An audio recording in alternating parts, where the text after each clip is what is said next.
நீங்கள் கேட்டுக்கொண்டு இருப்பது கனேடிய தமிழ் காற்று. இந்த வான் காற்றிலே அடுத்து வந்து காதிலே ஒலிக்க வருவது ஓர் கவி. இந்த கவிதையை தேடியவர் தமிழ்நாட்டிலிருந்து கவிதாயினி விஜயலட்சுமி அவர்கள்.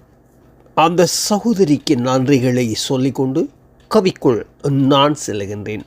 வாருங்கள், சேர்ந்து கைகோப்போம். அன்று நம் வானம் 1000 விண்மீன்கள் பூத்து குலுங்கிய அழகிய நந்தவனம். ஆசை உள்ளங்களான அன்றில் பறவைகளின் அன்பு கூடு அது.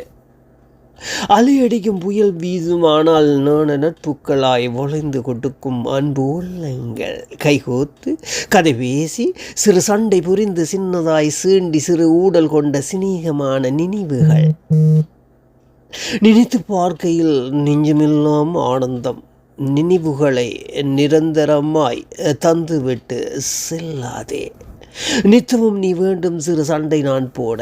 அப்பப்பா, அற்புதம் அற்புதம். அன்பு கவிதாயினி விஜயலட்சுமி, வாழ்த்துக்கள். மீண்டும் அடுத்த கவிதையூடாக உங்களை சந்திப்பேன் என்று கூறிக்கொண்டு விடைபெறுகின்றேன். நன்றி, வணக்கம். இது RGR மோகன். நீங்கள் கேட்டுக்கொண்டு இருப்பது கனேடிய தமிழ் காற்று.